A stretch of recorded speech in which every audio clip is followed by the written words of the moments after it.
Yeah, I don't know if I want. I really want it there. It's only 100 pages. Like, why not? It makes me laugh how I am getting rid of books, and yet I'm still buying books. Hi, welcome or welcome back. Today in this video, I might discuss some standalone books that I'm reading and also books that I won't be carrying on this series with. So I did touch on it in a previous video about 5 brothers, and I remember at the time I was in a bit of a reading slump. Yeah, I was just in a reading slump, in a mood. I couldn't be bothered. So I rated that 2 stars. So I'm just looking at my Instagram review now, and I just found the book very strange. I don't know what it was between Credence and 5 Brothers. Obviously, they're both written by Penelope Douglas. I didn't enjoy 5 Brothers. I just found it very strange. Credence is wild.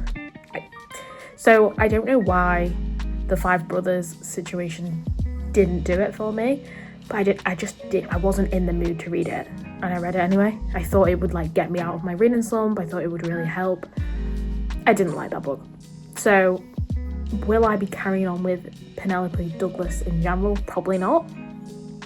I think Credence was the kind of shock value that I needed, and then after that I'm just kind of like not surprised now. I'm just like, oh, okay, cool, 5 Brothers, great.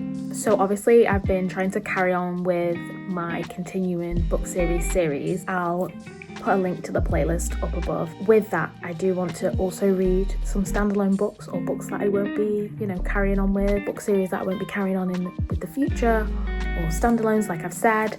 So I'm currently reading Carmilla. I think that's how you say it, Carmilla. Now this is an 1872 Gothic novella. So it's very short. I think it's like 100 pages. And actually it's regarded as one of the first vampire fiction books of all time. It's actually before Dracula.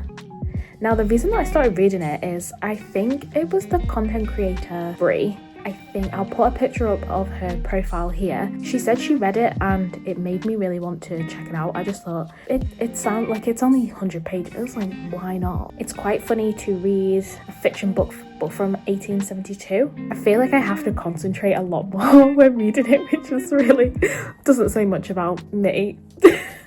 But so far I am actually really enjoying it. So I'll read a bit of the book description for you. It tells a story narrated by a young woman preyed upon by a female vampire named Carmilla, and Carmilla actually expresses romantic desires for the protagonist. So I didn't actually know much about it going into it. I just like I said, listened to Bree's YouTube video and she discussed reading it. She said it was good, so I was like, oh, why not? So it does say the novella has been adapted many times, and it says Carmilla selects exclusively female victims, and she only becomes emotionally involved with a few. And like other vampires, Carmilla has nocturnal habits, but was not confined to the darkness. She was able to change her form and to pass through solid walls. Carmilla works as a Gothic horror story because her victims are portrayed as succumbing to a perverse and unholy temptation that has severe metaphysical consequences for them. Yeah, like I say, I'm enjoying it so far. I am 45% of the way through, so I am nearly halfway through. So far, I don't want to spoil it. I mean, it's only 100 pages, so probably most people will want to read it, but nothing so much has happened. Like a few people have died and I don't want to give too much away. And hopefully I can read more vampire books.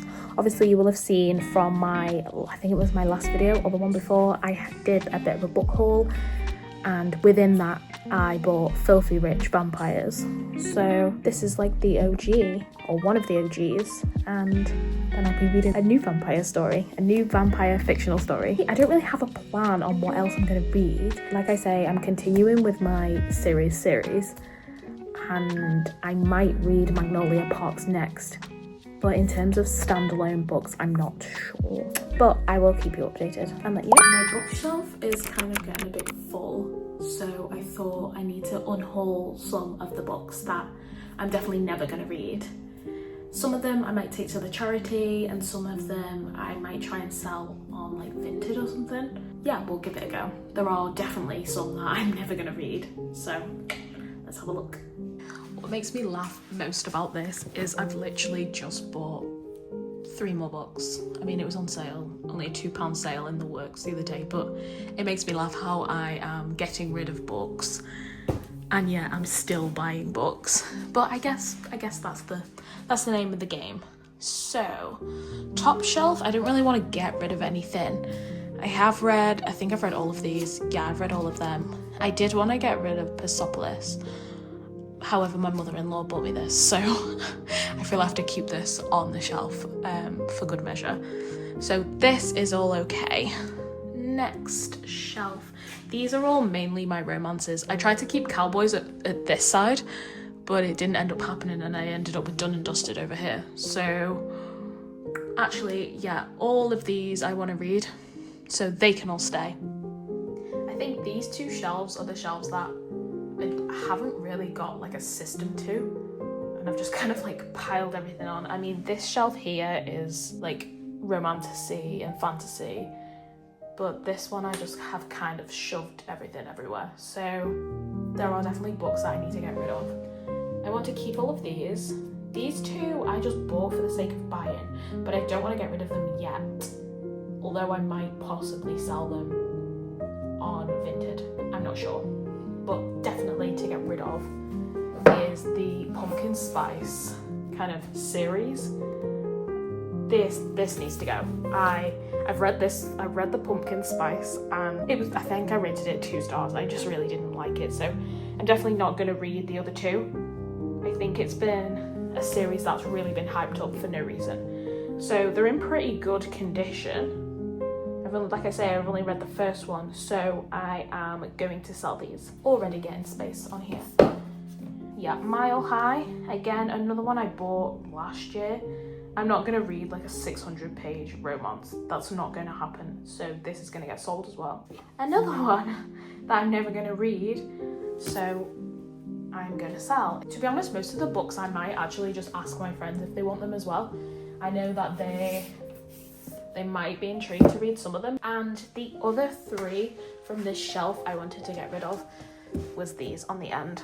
My friend Alex has read these and she said it wasn't very good. These are not in Great Nick, so these can go to the charity, as I did get them off somebody on Facebook Marketplace and I paid like a couple of £2 for them. So okay, so already this shelf is looking a bit more.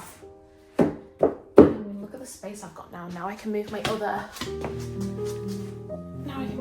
books down. And I will come up with some other system for here. Okay, the next shelf. Yeah, I want to keep all of these. This is to be read. Bloodmarked, also another one to be read. These are to be read. I do want to read this, but some people say it's not that good, but I do want to read it. Okay, so next shelf. So Alan Turing, I have read that. I want to keep it, even though most of it I didn't actually understand what's going on. This was a charity shop find that my mum did, but I'm not going to read it. I'm watching the series at the minute. Yeah, I won't be reading that, so that can go to charity. Wicker book, I want that. The binding, I might actually get rid of that now. It was from Waterstones. I paid up £20, but it took me an absolute age to read it, so I think I might give this to charity now, to be fair. 9 Perfect Strangers, again, I think that can go now. Not great condition. So charity or my friends if they want it. Wow, look at the space I'm getting now. So I think the best thing to do is try and move some other books up. I need to move stuff around. Like, look how junky it is. I'm just, all my bookmarks and stuff here. I mean, please, you can be better at that. So maybe let's put these here. Have Michelle on the top, of course. This was my dad's book, so I'm not going to get rid of that. Yeah, actually, I think it's time to get rid of this. Unhaul, it's going. Charity shop or friend. Brack can go on here. Leave them there. I can actually buy more books. Oh, can you believe it? I've taken it off the tripod now, so it might get a little rocky, but yeah. This is the current state of the bookshelf. I think she's looking quite good. She definitely needs a dust though, like I've just moved books around and it's like so dusty. But now at the bottom, I've got so much space. And to be honest, this row here could definitely move down. But yeah, that's how she's looking. That didn't actually take me that long to do, so I could have done it ages ago. But it does get me onto the next part of the video that I wanted to discuss and I need some help with. Now, excuse the mess on the flooring. We're having the bathroom done, as you've probably seen in the last video, and this is the bath panels.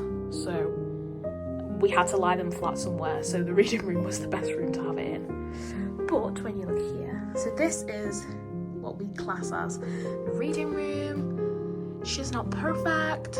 She needs a lot of work doing, but we love the dark wallpaper. This is William Morris wallpaper, and when we moved in it was already like this, so we just like left it all as is. There's our teddies from when we were children. So yeah, this is how she looks at the minute. Now, what I want your opinion on is, at some point I'm gonna have to get a new bookcase, or bookcases plural. Do I put one here and one there? And these I would keep, and I would either put them behind the couch as like a table like behind, and the couch would then move forward slightly, and I would have like floor to ceiling. I would get the dark Billy bookcases from IKEA. That was my plan, and put them floor to ceiling in there, get two, yeah? Or do I buy a few of the Billy bookcases and put them all together here? That is another option, but I will lose like half of the shelves down below. Obviously I could still use them, and I would just pull out the sofa to use them, but yeah, I don't know if I want. I really want it there because I love the aesthetic of a full bookcase wall, and I think it looks really nice, but I'm not sure if that's like practical. I'm not sure that makes sense, you know? So the option is like a full one here. The couch has to stay here. She can't move here. We've tried it before. The Christmas tree goes in the window at Christmas. That's the only place she can go. This chair has to stay here. And we've tried her in the window. She doesn't go. So this would be like my reading chair, and then I'd have my bookcase here, which I think might look cute, like I guess for like video purposes. But yeah, what do you think? Let me know. And yeah, sorry this is on the floor, but let me know what you guys think. So I have finished Carmilla and rated it 3 stars. So even though it predates Dracula by about 26 years, I think it's a real Gothic gem of a read. I think it was published in 1872, and it's a real eerie romance that's kind of haunting. There's like this kind of creepy tension throughout the book, and obviously, as you know, when you're reading it, it's set in like 1872 or thereabouts. You kind of get this whole dark academia, I guess, style when you're reading it, like the things that you picture. It's very like eerie, very dark. I realised I wasn't explaining that very well then, so let me just read what it says on Goodreads, and then I can give you a bit of more of a lowdown about it. So, in an isolated castle deep in the Austrian forest, Laura leads a solitary life with only her ailing father for company, until one moonlit night a horse-drawn carriage crashes into view, carrying an unexpected guest, the beautiful Carmilla. So there's kind of like a friendship between Laura and Carmilla, and that's what the story is about. Now obviously, if you've seen my Instagram post about it, there's queer representation, and then it says, but as Carmilla becomes increasingly strange and volatile, she's prone to wanderings during the night as well. Laura finds herself tormented with nightmares and growing weaker by the day. And I'll leave it there. Now I think the issue was kind of more of a me thing. Like, I didn't really like the style of writing, and I guess, you know, it was written in 1872, so that actually says more about me than the book itself. I'm used to contemporary romances, so reading this was like a big change for me. It was only short. I think it was a little novella, like 108 pages about, so it shouldn't have taken me as long as it did. It literally should have taken me probably like a couple of hours to read, but I just wasn't like really into the story, and I'm not really sure if I would try any other classics again. Maybe I would. List like in the comments below if there's any books I should try, any classics. I would love to give it a go. As of right now, I think I'm going to stick with my contemporary romance books. They are the easiest things I can read, so yeah, on to the next one. I think I will end this little short video here, but please let me know any classics I should read, and also let me know on my bookshelf positions. I'm really interested on where I should put the bookcases when I eventually get them. Yeah, comment below, and please like and subscribe. It really helps me, and I'm so honoured that I'm getting a few more subscribers on here at the minute. So yeah, please subscribe below, and yeah, I'll catch you in the next one. Love you lots, bye.